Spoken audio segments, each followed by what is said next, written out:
games, and he is just really getting too aggressive, and the team as a whole is sometimes getting too aggressive, opting into fights that they don't really have much chance of winning. And I mean, even yesterday against 100 Thieves, they're chasing to the base gates, over chasing for kills on fights that they had already won, and committing too much, getting too little back. Well, we'll see what shakes out in the draft.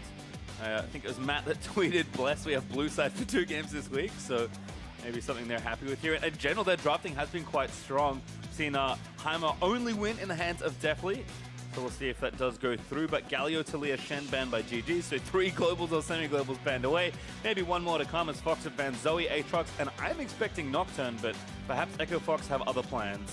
It's definitely interesting because while Echo Fox certainly can use those globals proactively, a lot of people also sometimes look at picks like that as a good answer to Echo Fox because they're just going to try to fight you regardless, right? So if you do have some of these globals of your own, that can allow you to answer their fights around the map and maybe have them opting into things that they shouldn't otherwise be looking for. But either way, they're going to be able to grab the first pick. Nocturne, such a strong jungler.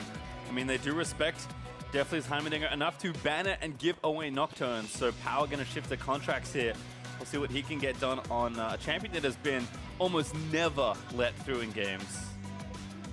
And Darnock looking at the Graves, there is still the possibility of a Kindred if he wants to go for that. GP blind here for Huni. Has been very good in lane on it. I mean, yesterday, obviously, the star of the show did end up being Someday. People really are going to look at that game and remember Someday slamming on the Darius. But Huni was up 30, 35 CS in lane in the 1v1 before everything started going bad for Echo Fox. So it's not like he isn't having good moments. It's not like he is somehow now a bad player. Huni has the ability to take over games, has the ability to really get back to his winning ways. And I think he just needs to win a game. He needs some things that are going right for him to kind of get that swagger back, get that confidence back, because that is always really what he has thrived upon and what Echo Fox as a team has thrived upon. Huni is a very emotional player. He takes everything to heart. He's so talented, but he definitely feels himself when he's winning, and it goes downhill real quick when he's not. We'll see the kind of what transpires in the rest of this draft. I like the Swain Morgana here from Golden Guardians. A lot of flexibility, a lot of power. Already sold his bot lane from TSM in just our last game. Do a lot of work, and Echo Fox also falling back to Altex's Lucian for a bit of comfort. Possibility of it going mid lane, but definitely expecting that to be bot. We'll see if Golden Guardians wants to kind of target some support bans to try to make sure that they have an advantageous 2v2.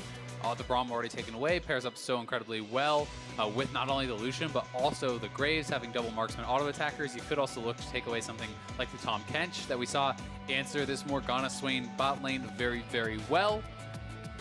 And Ashe as a ban here from Echo Fox is a bit surprising. Perhaps they are thinking, well, this could be flexed mid for Mickey on that Swain, and maybe Deathly has been actually practicing up his Ashe in scrims. Can be pretty strong in lane, but definitely not a ban I was expecting. I think in general, Deathly has done a good job of kind of playing stuff that not everyone is really playing and looking good. Wow. Like Nami, the insta-lock there from Fang. I mean, Pike Braum banned away. No Tahm Kench. Nami instead is the selection. We know it's extremely high in solo queue. That's all I know.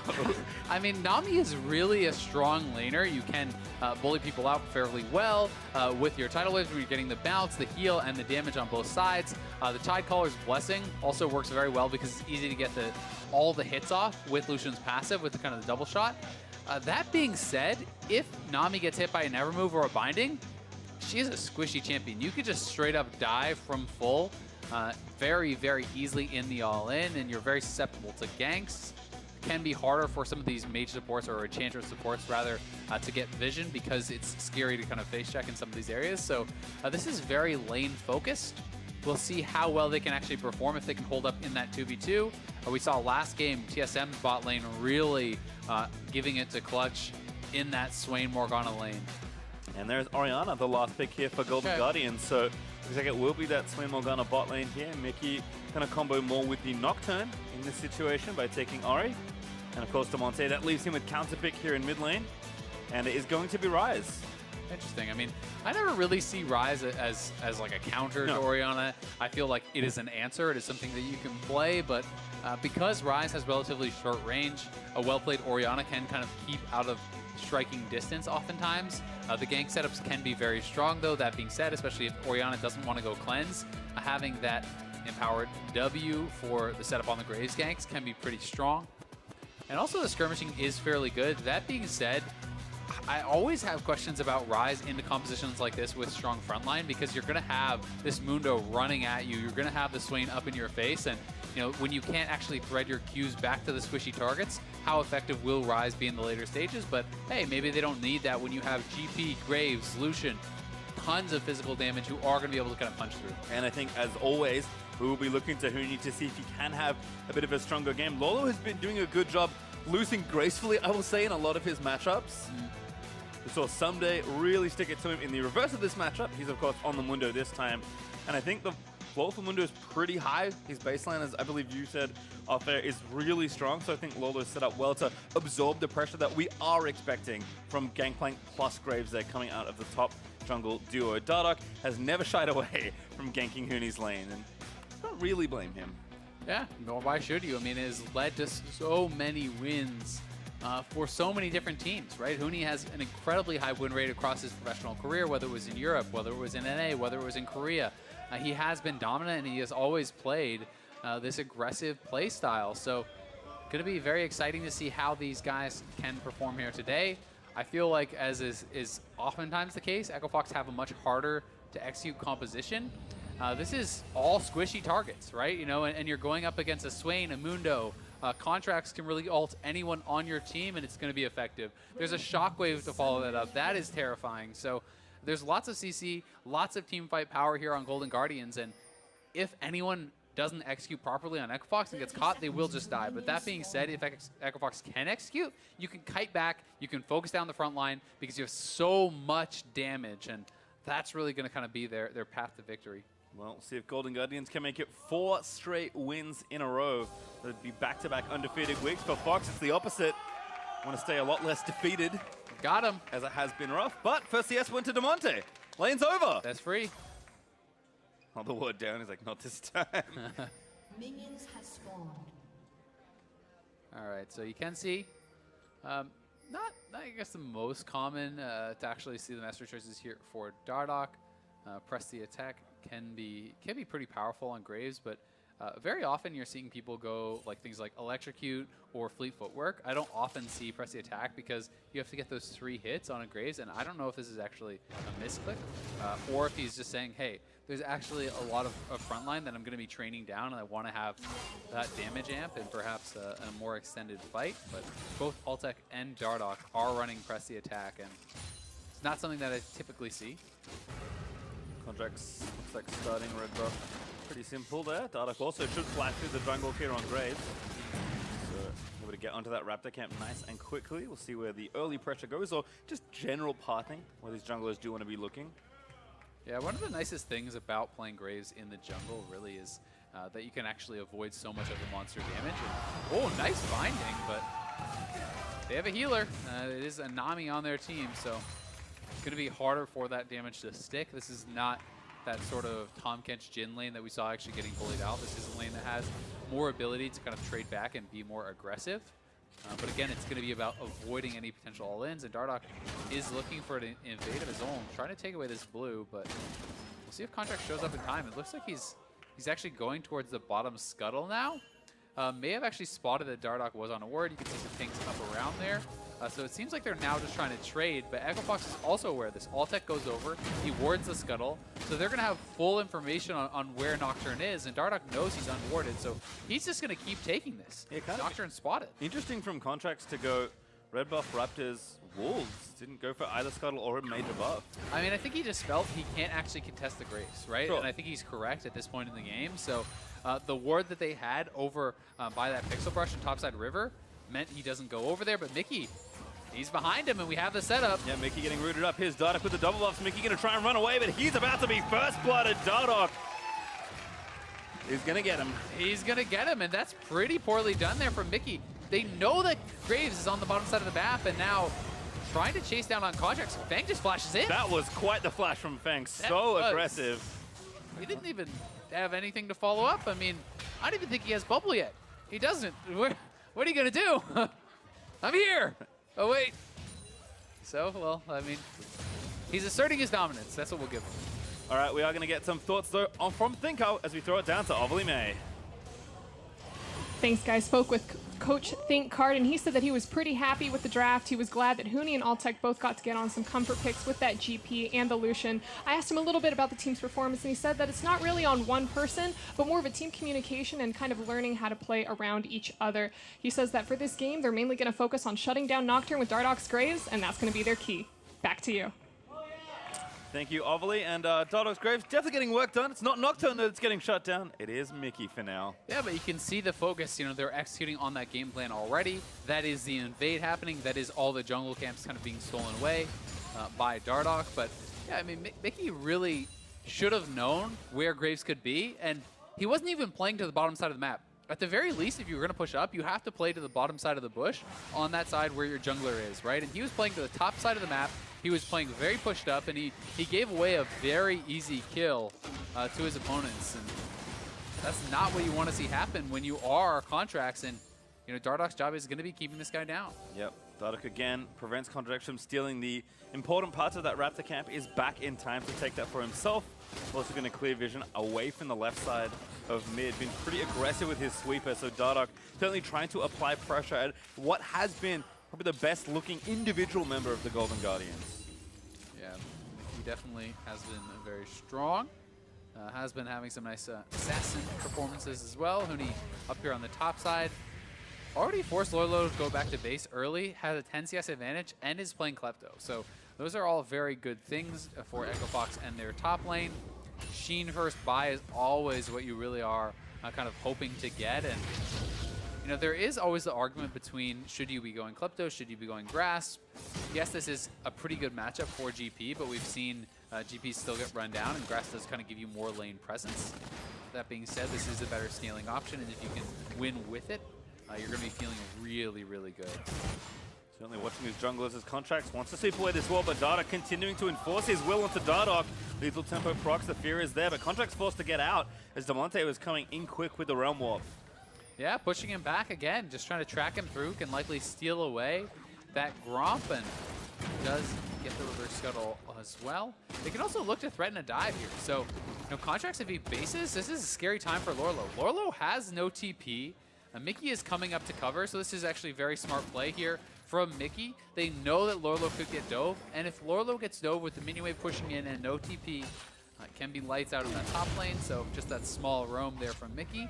The priority that he had in mid lane then gets kind of transferred over to top, and that's really good cover. Yeah, good presence of mind there from Mickey, so does kind of prevent any further action for now in the top half of the map as Dardoch moving in towards 6 is back on his Krugs and his left side of the map. Contracts also building relatively quickly up towards 6. Will be a lot more impactful when he does have the ultimate skilled up.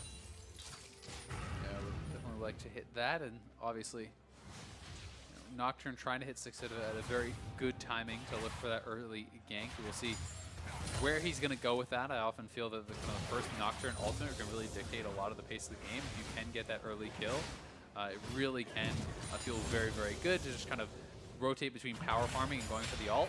And they could look for an all-in right now. He has it. Yeah, might be straight bot lane. They want the Nami. No Fang, flash. still no flash. Yeah, that's the problem. Contracts able to get the kill. Flash binding. Good cleanse from Altec.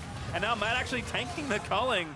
Gonna have to get himself out of the way. Altec good defense on his side, but Fang was not so lucky. Yeah, taking the free kill there, knowing that Fang had wasted his flash in the river. That is the punish there. So it's a couple minutes later, but just before that flash timing did come back up. Contracts looking bad and able to execute on a kill. And when you get that first kill with your ultimate, you go back, you buy CDR, and you can just continue rotating between farm until you're all up, immediately look for a gank. And if you can kind of get in that rhythm, it feels so, so good. Hits level 6, goes straight in. Altec is further up, but he knows this is the free kill. Going to be able to hit that spell shield on the bubble. Very nicely done. And then Matt flashes for the binding, but it's cleansed by Altec.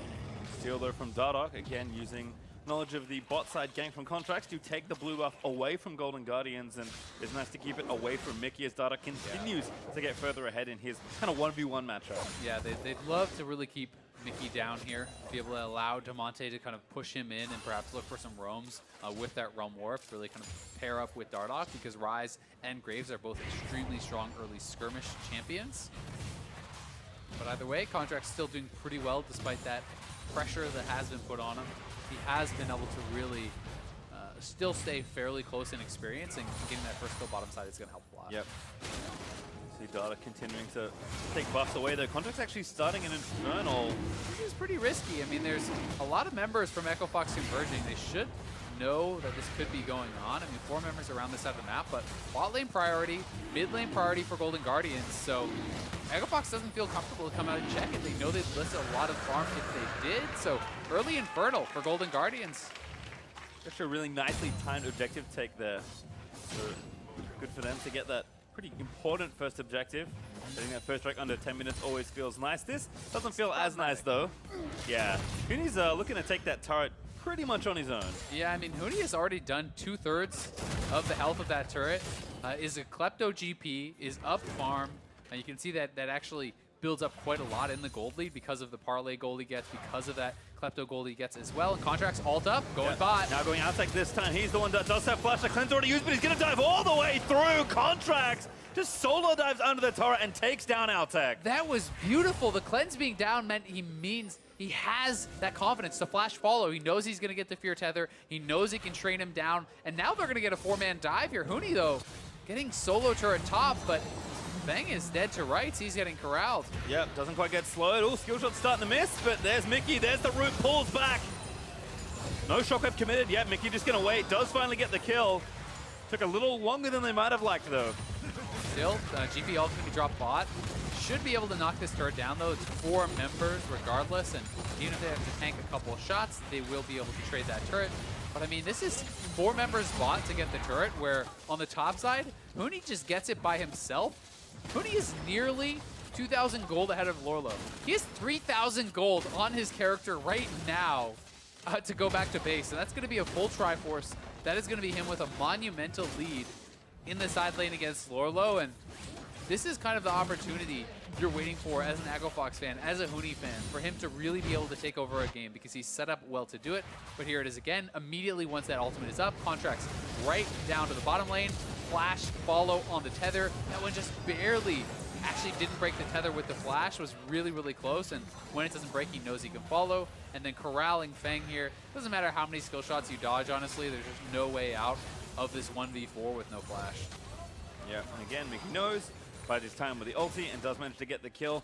All that time, though, did actually leave Echo Fox's full control of the top half of the map, so Dardoch doing a nice job with Demonte taking down the mid outer, and of course Huni, all that work he did by himself already, got himself solo turret gold and make sure Echo Fox stay in the lead for turrets, so... Yeah. I mean, Contracts has been effective on the bottom side of the map, but you know that is kind of the cost. Is unfortunately for him, they're kind of losing on both sides. Right? They're losing in pressure, so he goes bot, and that kind of evens it out. But on the top side, definitely just going to get run down. Yep, he takes a smoke screen, no turret to run to, is going to stopwatch, but it just doesn't mean a thing. Bubble's not going to miss, does get the ulti down, but Huni able to collect the kill. Yeah, Huni gets the kill. He is up the turret, just kind of camping that brush, and he will have enough time to get bot side and actually answer Mundo's push. When GP doesn't show on the map, you have to be very, very careful about that. And Echo Fox are getting a lot of advantages, you know, with the top side of the map, because Dardoch has been taking away farm, has been pushing in, despite the fact that Contracts has those 2 kills. You know, Dardoch is going to be the one up in gold, thanks in part to the global gold, and Huni has established this really big individual lead. Their bot lane is basically even, so things are looking very, very good for Echo Fox. I mean, Echo Fox are up 2,000 gold. Yeah. That lead is pretty much all on Huni. Yeah. Which is kind of absurd when you think how much work he's done early on in the game on a hyper-scaling carry champion. Like you said, if there's ever a time for a redemptive game for Huni on a comfort pick like Think Card mentioned, this is the time for Huni to shine. But Golden Guardian should know this, and we'll see if they transfer some of that Nocturne pressure into Huni's lane. Yeah, I mean, Huni got a pre-11-minute Triforce, right? And he actually had gold before that, so like he's absurdly strong. And now moving over here to the mid lane, looking for Deathly. Another barrel chain, gonna try and connect, gets one to Deathly, Guardian pops. Huni just gonna kite around, does commit his ultimate, but not a huge cost for him right there. Yeah, not too big of a cost. The cooldown is fairly long. Wanted to try to make something happen, but perhaps more members in the mid lane than he was expecting. Because he is kind of making these moves, though, when the lane is already pushed for him, because Lorlo cannot contest the wave at all. He has to let it push in, farm under his turret, and then repeat. So Huni pushes out the wave, spends that time to go mid lane, to go top lane, to try to get some pressure down, and then can return, pick up the wave, pick up the farm, and he's going to have that advantage because of how far ahead he is. Yep, turret gold also helping Fox out there. They got the first one, they're still up 1, so Exact Contracts is starting the Rift Herald here to ideally take at least one turret by using that objective. So based on current look around the map, I don't know if Fox can contest to this. Dardoch not close enough in the area and good vision. Control there by GG's. Shouldn't be able to go for any sort of contest. No vision, no GP ult. It's not really a fight you want to kind of risk anything major on, especially when a lot of their turrets are still fairly healthy. There is a decent chance of actually just straight up defending against that Rift Herald, when if they are ready for a fight, they certainly have the ability to win it right now. Huni, though, still off adventuring. Going to go over to the blue buff, actually. I think Huni's just decided that all the farm in this game is his. I think rightfully so. I mean, it has been going so damn well for him, and on this GP, having that additional CDR is going to be very nice for making more ultimate plays. Sitting at 30% obviously already with that blue buff plus Triforce is going to mean it's almost impossible for Lorlo to really do anything in the 1v1. Lorlo's just going to have to hope that he can be relevant in the team fights later, where he certainly will have his opportunities. Contracts, don't forget, did pick up the Eye of the Herald very recently, so right now it looks to be tracking for top lane. Hoping to get this turret taken. There's no one there for Echo Fox, but Golden Guardians doesn't really know that. If this wave gets the turret, though, they're probably just going to drop that Rift Herald. And as the dragon goes down, they'll certainly know. So should be at least one turret for Golden Guardians if they want to actually pull the trigger on this. If they can get a kill into a turret, they could look for potentially 2. And Contracts has his ultimate, so there's no way that Damonte can actually just walk up and defend this. He would die. He has to be very, very careful about that. They could just straight up get 2 turrets. I mean, Echo Fox isn't really responding. Feels like they're going to try. Also, Mickey up here. Oh no, the flash! Got caught by Mickey. Contracts on a killing spree.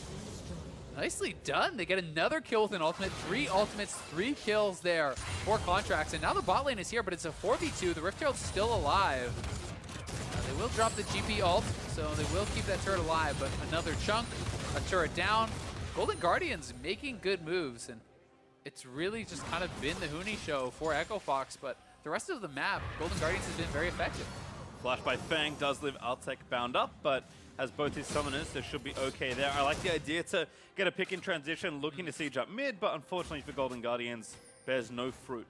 As Fox do pretty safely move through their own jungle. Let's watch this one again. Damonte just shouldn't be here. Yeah, he really shouldn't. It's a well-placed ball from Mickey, though. He puts it maximum range to the right, so as he flashes, he still gets caught on the far side of that shockwave. Had he placed the ball right on Damonte, Damonte can flash out of that. So that's just really intelligent positioning of that ball from Mickey, knowing Contracts is on one side. Only way he can go is to the right, cuts that off, hits him with a shockwave, gets a kill and a flash.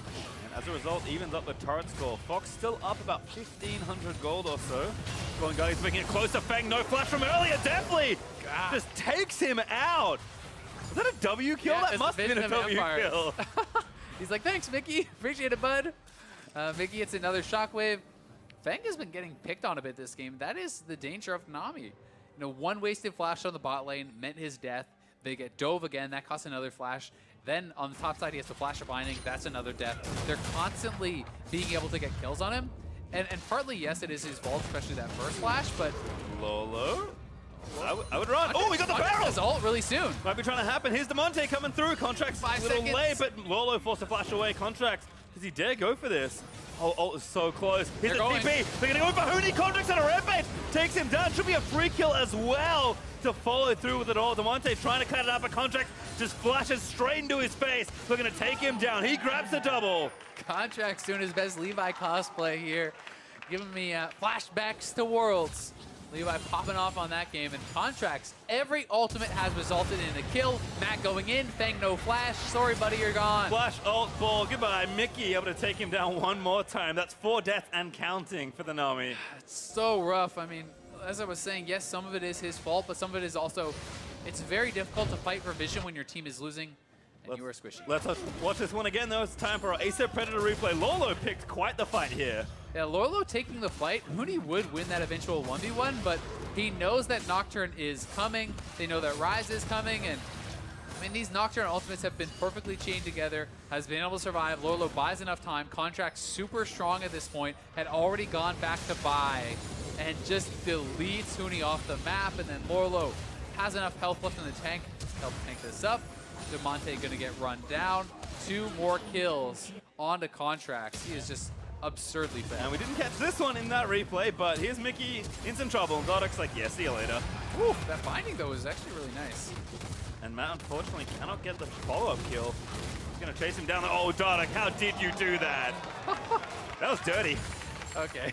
Dardock just made them look stupid. That was nice. That He was looked nice. great. Yeah. All right, 3-0-1 for Dodoc. Picked up 2 kills in a pretty short amount of time. It's the jungler duel. Anything you could do, I could do better.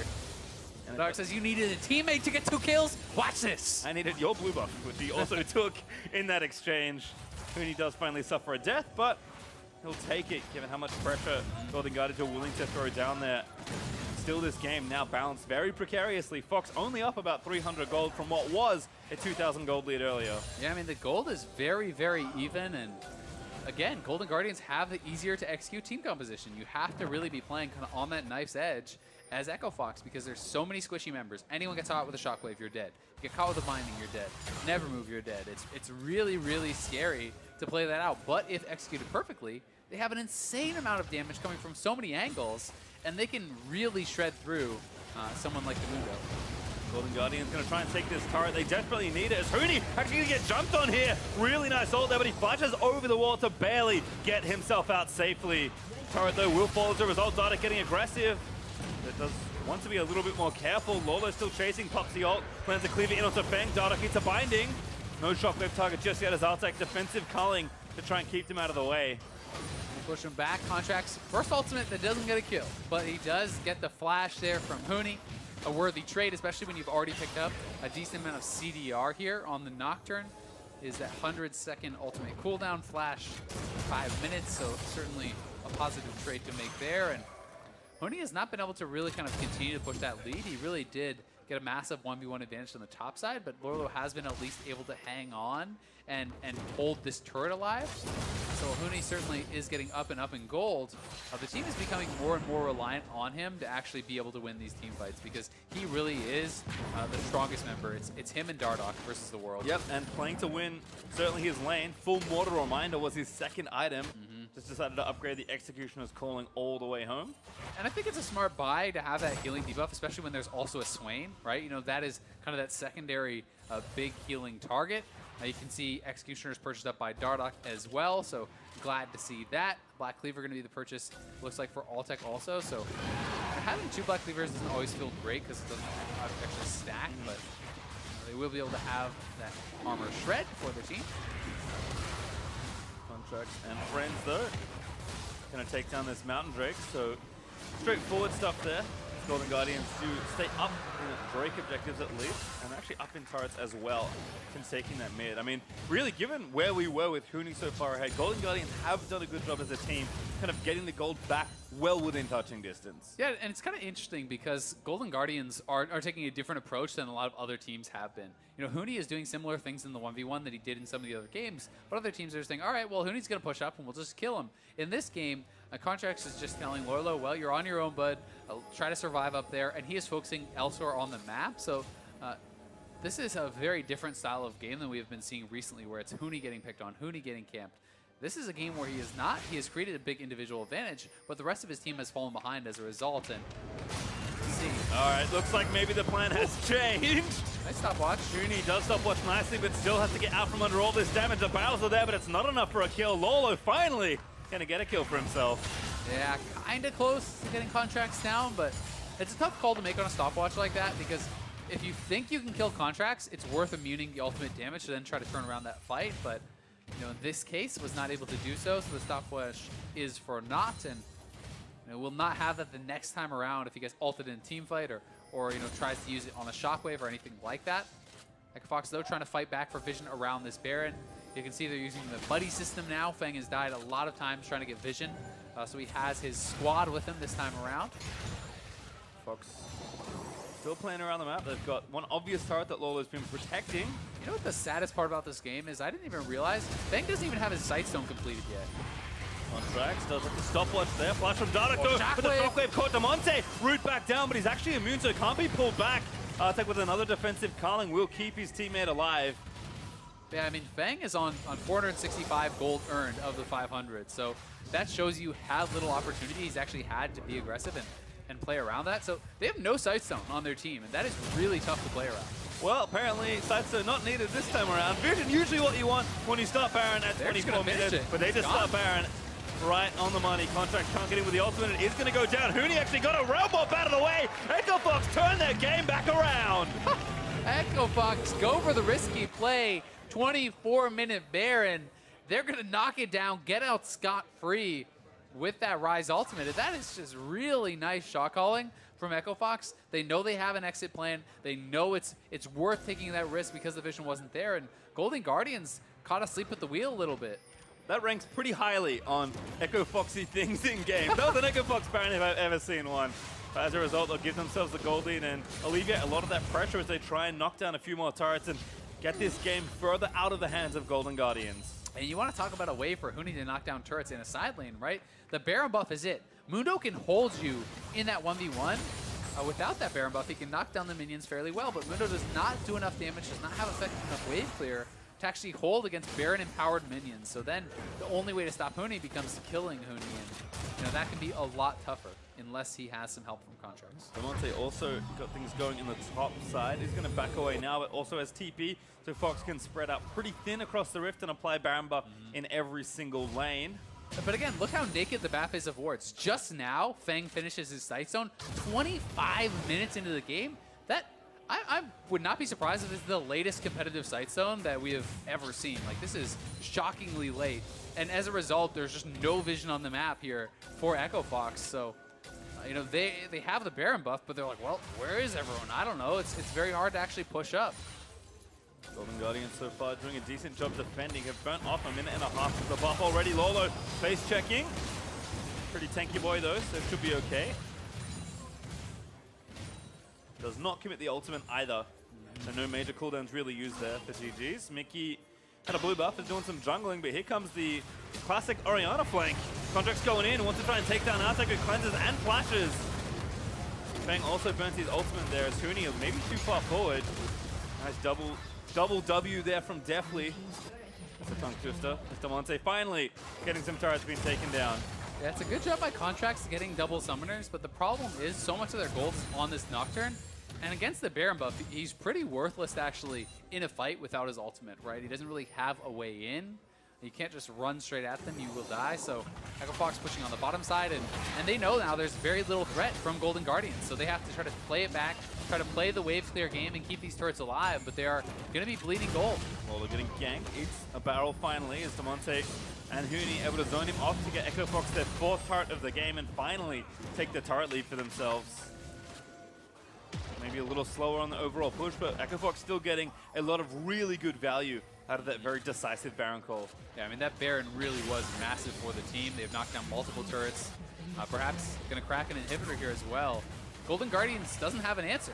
Without Contracts having ultimate, there's nothing you can really do except try to wave clear. So the base is just kind of falling before their eyes. They don't really have a very powerful wave clear besides Mickey, so you can't be everywhere, and they're kind of just losing on all sides right now. 5,000 gold is the difference, and it was very, very close not long ago. Yeah, they also need Mickey for a team fight at this point, given the Contracts' ult still isn't back up. Echo Fox, though, will finally leave as the Baron buff dissipates, so no inhibitor was lost, but still a ton of damage done. And a game that was a few thousand gold, even less than that, before that Baron is now, what, 5,000 gold ahead for Echo Fox? Yep, definitely a big lead opened up there, and then you can see as a result, Huni is already on 3.5 items, working towards that last item. Guardian Angel, I think. Guardian Angel should be a GA with the chain vest there for sure. Either way, interesting to see Dardoch actually picking up a Stormrazor. Not something I've seen that often on Graves. He may want to go into a more aggressive build after this, see if he actually grabs a Rapid Fire to go with it. Golden Guardians may go for a flank here. They are behind. They have Mundo coming from in front, so they could kind of surround from all sides, and there they go. Duck's trying to find the pick, but Demonte again goes into stasis. Still need to try and pick one up. Demonte low is not going to fall. Barely lived as Mickey finally gets the over the two-man shockwave. Finds Feng and Dardoch with a shutdown onto Contract. Could spell disaster. Huni chasing down Mickey has definitely dives into the backside, and Lolo picks up Feng. Altec still getting chased. Mickey lived through his duel with Huni, and now just the binding looking for Altec. Does not grab him. Just barely jashing at the right angle. Yeah, that was not the best place binding from Matt. You want to put that more to the right to try to cut off his escape path because he can't go back to the left into your team. If you force a dodge to the left, he will die anyway. Either way, Echo Fox lose 2. They kill Contracts, but it could have been a lot worse. That was very close. 2 Golden Guardians getting so much there. But they were able to kind of fight their way out. Dardoch's still incredibly strong.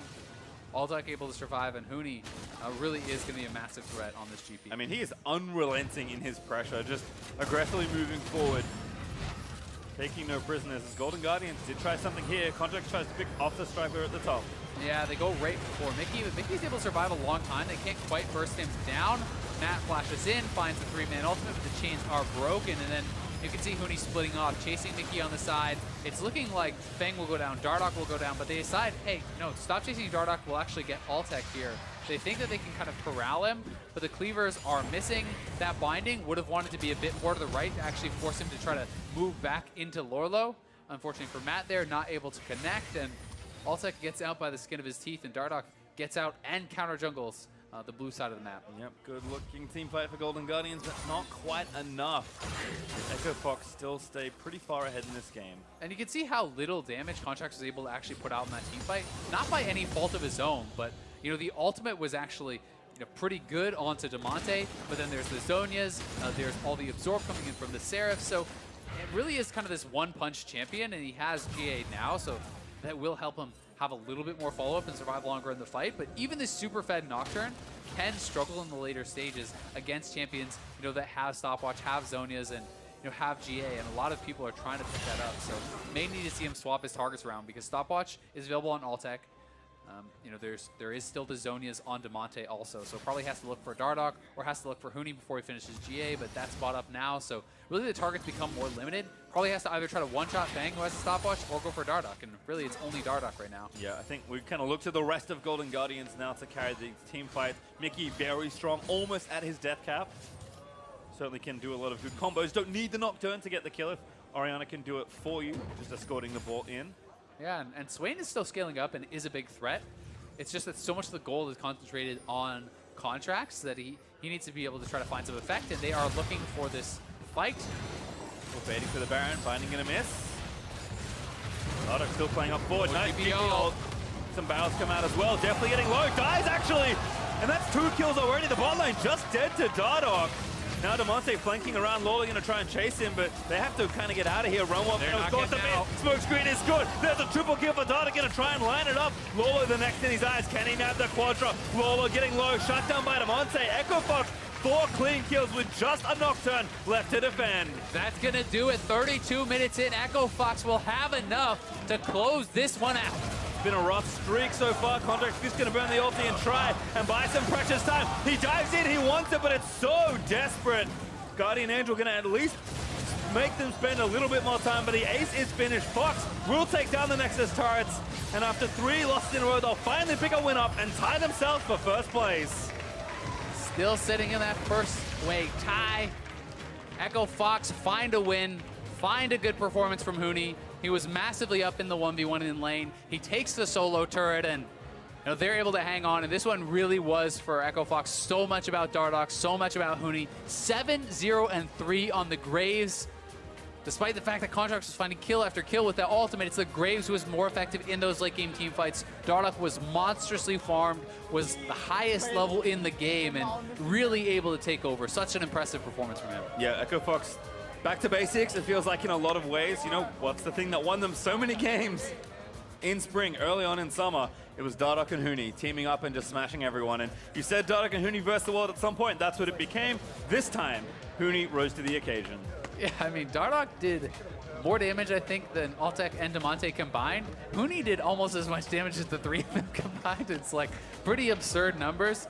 But for Golden Guardians, there still was a lot of positives from this game. Impressive performance from Echo Fox. Definitely some concerns about how the bot lane looked that game. But the top side of the map played incredibly well. Golden Guardians, though, had a really strong jungle performance. They were able to get kill after kill on the bottom side of the map. That Baron, though, from Echo Fox, letting that go uncontested was so big. And, that final fight, just a really good GP ultimate and all the damage coming out from Graves. Their bot lane died without being able to get anything off, and that was it. Yeah, I mean, you said it at the start of the draft. They're like, well, Echo Fox, as always, have picked themselves a more complicated comp to play. But when everyone executes, they look like one of the best teams in the league. So happy to be tied for four-way tied for first, which is quite the mess. First way tie. Yeah, it is a first-way tie between 4 other teams. Golden Guardians, though, should still be happy. Of course, they would love to have another 2-0 weekend, but a lot of points where they're still getting stronger against very quality opponents. And I mean, the positive for Echo Fox is despite the struggles, you're still tied for first. There's room to grow, but hey, you're at the top of the standings. Well, so far so good, I guess, as Echo Fox pick up that win. And to hear more about it, I'm going to hand it over to Ovally in the Echo Fox top laner. Thanks, guys. Huni, congratulations on that win against Golden Guardians. How were you guys able to take control of that game and pull off the win?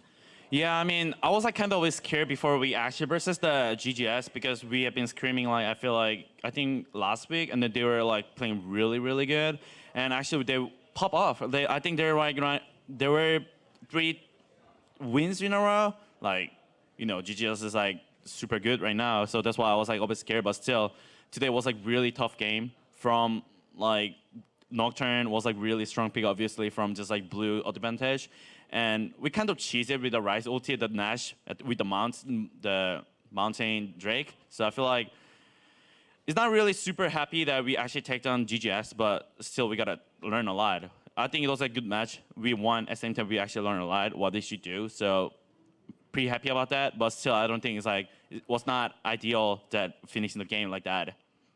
And you played great today, but recently people have been commenting on almost like a dip in your performance. So have you acknowledged any of that? And if so, what are you doing to try to fix it?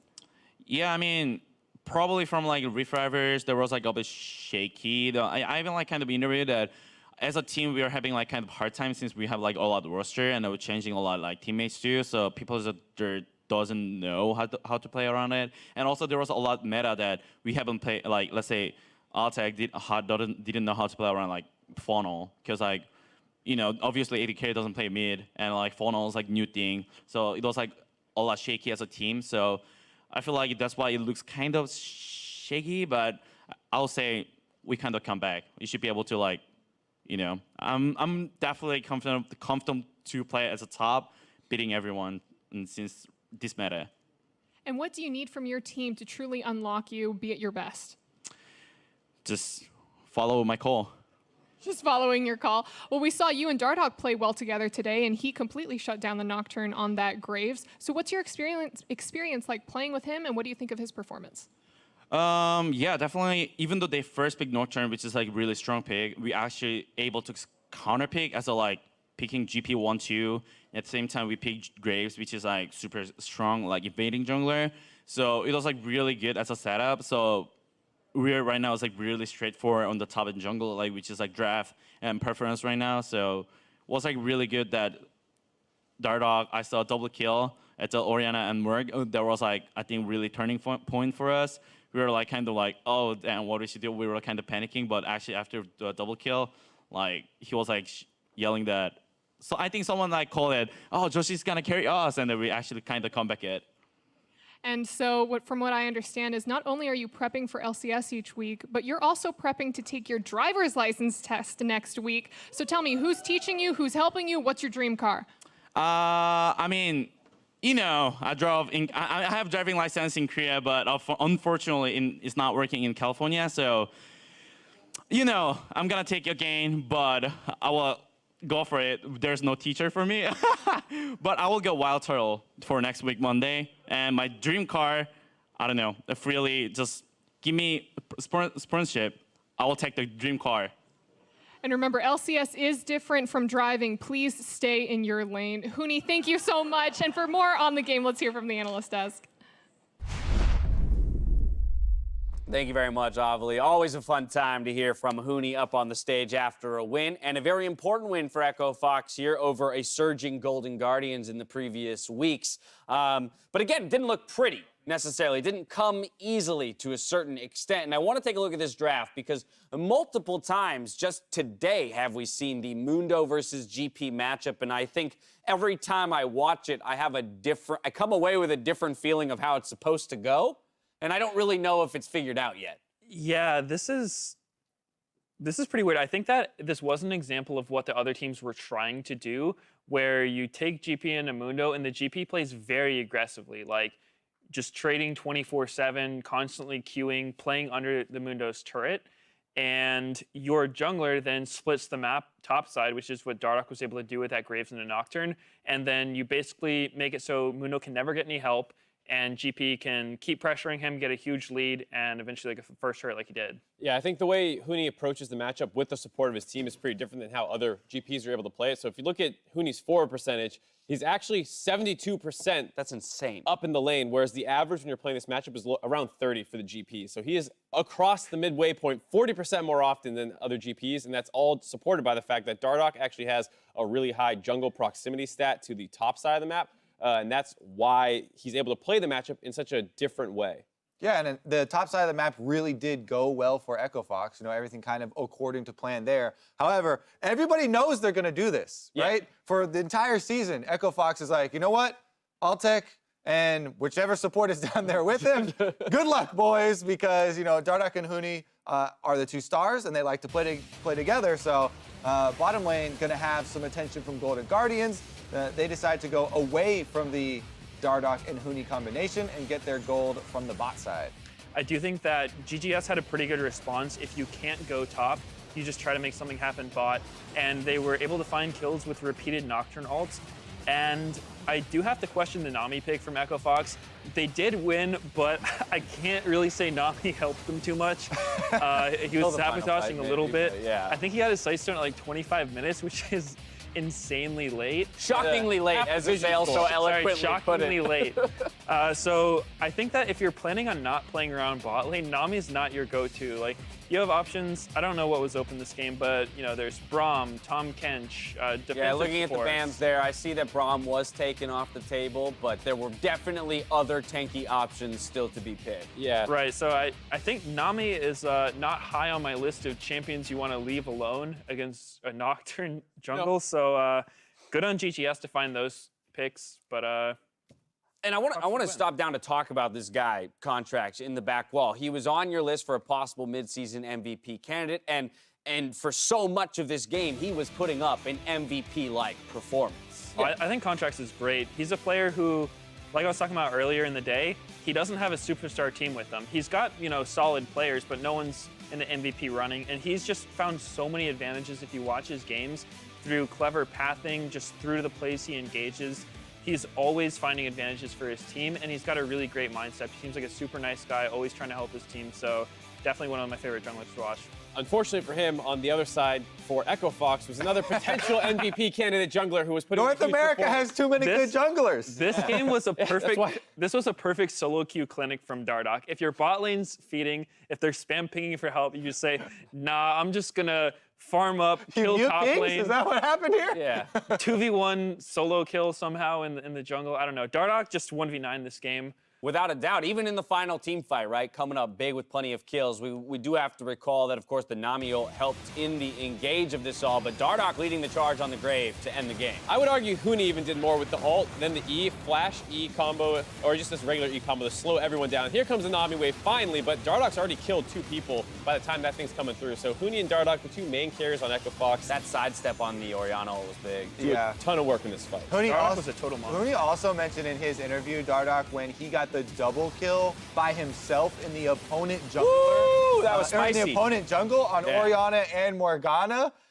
right after Golden Guardians had made a big play bottom, and your hands are like, oh no, you know, it's going so poorly for them. And Dardoch all of a sudden comes up with a 2v1 double kill. But so once again, I find myself coming out of an Echo Fox game in a tough spot. Because again, so much of this conversation was just about everything that Golden Guardians did well to put themselves in a solid place for winning this game. and then a couple things or one individual player on Echo Fox is the reason that Echo Fox wins. But I don't think any team is going to move towards a postseason or Worlds saying, great, let's rely on that one guy popping off 1v9 every single time. I do think this game it wasn't a clean game from Echo Fox by any means. Like, they got completely destroyed on the bottom side of the map. And I do think that when you have a strategy like Echo Fox, which is have Huni play, forward and lane the entire game, have Dardoch split the map, you need a bot lane that can just endure. Like, soak all the pressure, not die to the ganks, try to avoid getting dove, give up as little as possible. And I think that they try to do that, but this game they weren't able to do it very well. So it's probably something they should look for. I mean, to me, it feels like you're looking for, like, almost like Bang Wolf or Prey Gorilla kind of are the style of bot lane that I think, plays that very well, where they seemingly absorb a lot of pressure, at least through the history of their careers. Obviously, different meta, different time. They're playing different champions now. Yeah, I would also say that especially Nocturne is a super good pick against Echo Fox, because we saw even past laning phase, once they get the bottom lane out of there, a lot of side lane picks, when Huni's split pushing and stuff like that, go really well for Golden Guardians, and they're able to punish Echo Fox in the mid game as well. And it's just that sneaky surprise Baron that kind of reflects everything in their favor. Very much so. That gave them a 5K Baron power play to put them in the driver's seat. Ultimately, Echo Fox comes away with a victory, much needed one to keep their season on track. Now, sometimes when a comeback hangs in the balance, turning the tides relies on landing a last hit or aiming the perfect skill shot. But for others, it's locking down your opponent just to say, I'm helping. Presented by State Farm. In his game versus Team Liquid, Licorice went all in to make sure the team's Big Baron play went down flawlessly. Take a look. Now, Licorice has ulti. If he lands it without Black Shield on, he can eject Xfinity, push them over the wall. Black Shield Zombie can't get in, make sure he cannot steal, and the Baron goes over to Cloud9. They're gonna Black Shield him. They're gonna Black Shield him. Yeah. I'm on him. Finish. Got it. I'm shielding Everyone out. I'm out. Okay. Let's reset. Oh, thank God, Eric. I like the comms especially because they're making the call like he's gonna get Black Shield, and Licorice like, yeah.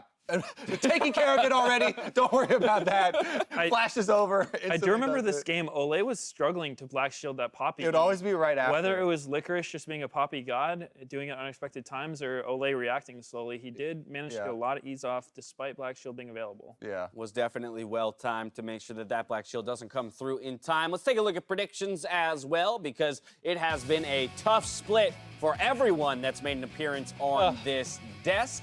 Back at 50%. I'm happy with how this season's going. The crazy upset rate that we haven't touched on desk quite yet. And our monitor flies away from us. So, okay. you got I can't look at any TVs anymore. So we're gonna look at this one here on the desk. Who deserves the most flame for today? Maybe. I mean, honestly, even though you guys all got that FlyQuest one technically correct, if we're going by like majority of time spent ahead in the lead. Is that how we're doing it these days? Loser, Kobe. I should get partial credit for this one. Yeah, almost winning is better than winning, I guess. Yeah. Oh, man. All righty. Well, there you have it. It is still a tough season to call. Mark sitting right at 500. Jat still struggling at 23 and 27 overall. Before we say goodbye, let me say a tremendous thank you to Meteos and, of course, Power of Evil, who's not sitting on the desk right now, though, for joining us both yesterday and today. Your insight is invaluable, and we enjoy having you, man. Thank you. It's been a pleasure to be here. All righty. That's going to do it from us here on the desk, which means it's time to toss it over to Freak, Zyrene, and Solo for NALCS Tonight.